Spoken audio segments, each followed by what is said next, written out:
শেখ হাসিনার বিরুদ্ধে যতই আপনি ক্রুদ্ধ হন, শেখ হাসিনার বিরুদ্ধে ক্ষোভ আপনি মেটাতে চান ৩২ নম্বরের বিরুদ্ধে। ৩২ নম্বরকে এখানে পিনাকি বলেছে ফ্যাসিস্টের আতুর ঘর, পুড়িয়ে দেবে, গুড়িয়ে দেবে, সবাইকে বুলডোজার হাতুড়ি নিয়ে আসতে বলেছে, গান গাইতে গেতে আসতে বলেছে এবং জাতির দায়ভার মুক্ত হবে। কিসের দায়ভার? দায়ভার এটাই যে আমরা এই ৩২ নম্বরে আমাদের বাঙালির স্বপ্নের রচনা দেখেছিলাম।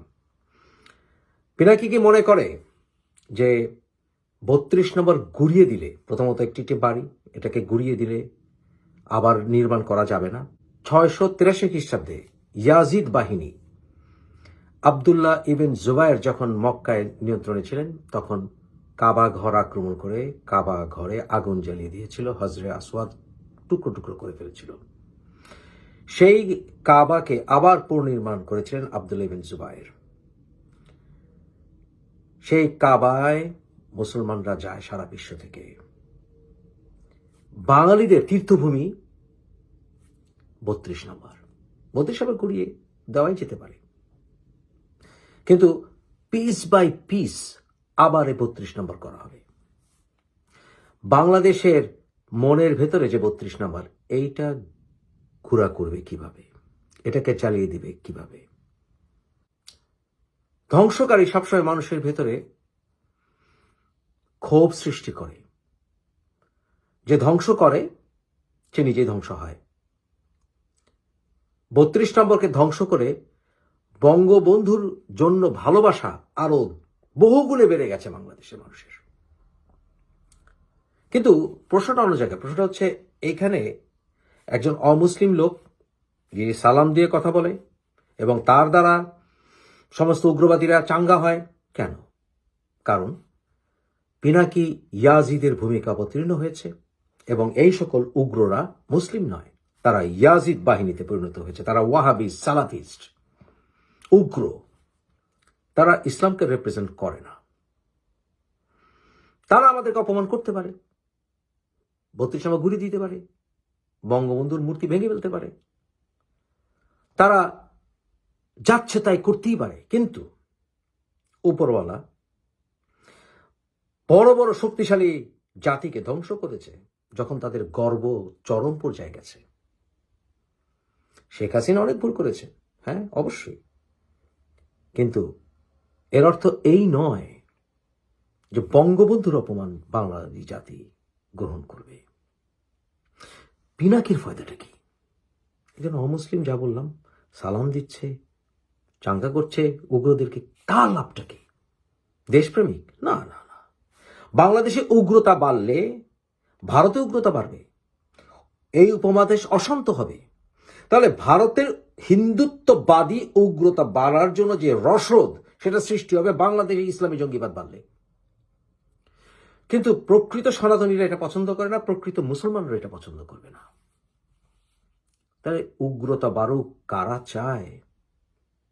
তাহলে কি পিনাকি হিন্দুত্ববাদীদের পারপাস সার্ভ করছে? নাকি যদি বাংলাদেশে উগ্রতা বাড়ে, তাহলে এই পিনাকির বংশীয় যে চরিত্র, যে ডিভাইড অ্যান্ড রুল, সেটা চায়? নাকি কমিউনিস্ট জাগরণ চায়? তার মতলবটা কি? সে সাধারণ হিন্দুদের পারপাস সার্ভ করছে না। সাধারণ এক মুসলমানরা বলেছে, মুফাসিল ভাই এই বেটা হিন্দু। আমি নো নো নো, সে সাধারণ হিন্দুদেরকে রিপ্রেজেন্ট করে না। সাধারণ হিন্দুরা এরকম ভায়োলেন্সকে সমর্থন করে না, বরঞ্চ এরকম ভায়োলেন্স বাড়লে সাধারণ হিন্দুরা ভিকটিম হয়। পিনাকি জেনে শুনে উগ্রতা বাড়িয়ে দিচ্ছে আর সাধারণ হিন্দুদেরকে ভিকটিম বানাচ্ছে। মতলব কই? বাঙালিদেরকে মুসলিম হিন্দু উগ্রতায় এক কোনায় নিয়ে যেতে পারলে অবাঙালিরা ডোমিনেট করতে সুবিধা হয়, সেই অবাঙালিরা যারাই হোক। নাকি সে পেইড এজেন্ট মৌলবাদীদের পেইড এজেন্ট হয়ে তার আলটিমেটলি কোনো একটা ফায়দা হবে না। সে টেম্পোরারি ফায়দা। আমি জানি ওর সাথে জামাত লিডারদের সাথে সম্পর্ক, সেটা থাকতেই পারে, সেটা সমস্যা না। সমস্যাটি হচ্ছে তার আসলে ফায়দাটা কি? সে অনেকগুলো শিশুকে হত্যা করে, পপুলারের ঘটনা আমরা জানি না, পপুলার ফার্মাসিউটিক্যাল, অনেকগুলো শিশুকে হত্যা করে পিনাকি পালিয়েছে দেশ থেকে। পিনাকি দেশ থেকে পালিয়েছিল কেন? এখন তো তার মানুষ সব শাসনে, তার কথায় মানুষ জ্বালিয়ে দেয়, তার কথায় এটা করে সেটা করে। তাহলে পিনাকি দেশে যায় না কেন? দেশের জন্যই যায় না যে দেশে গেলে ওর মামলাটি চাঙ্গা হবে, এবং সে চায়, যেহেতু একটা মুসলমান মেয়েকে বিয়ে করেছে, সে এখন জঙ্গিদের সহায়তা নিতে পারলে তাকে কেউ আর এই কথাটি খোঁচা দেবে না।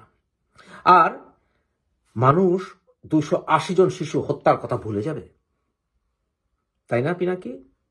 এটা হচ্ছে মূল। আসলে মুখে বলে ইন্ডিয়ার সেন্টিমেন্টের বিরুদ্ধে, ইন্ডিয়া বয়কট, বাস্তবে বিষয়টা অন্য জায়গায়। বাস্তবে সে ডাবল এজেন্ট হিসেবে কাজ করে।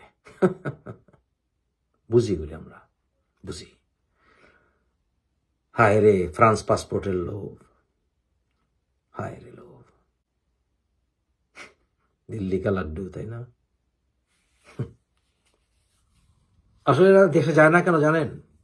এই পিনাকি গং, কারণ এরা জানে এদের যারা গুন্ডা পান্ডা জঙ্গি দেশে আছে না, এরা অচিরে পরাজিত হবে এবং তখন এগুলি সব দেশ থেকে ভাগবে। তাই এরা দেশে গেলে বিপদে পড়বে 2 দিন পরে, এর জন্য যায় না।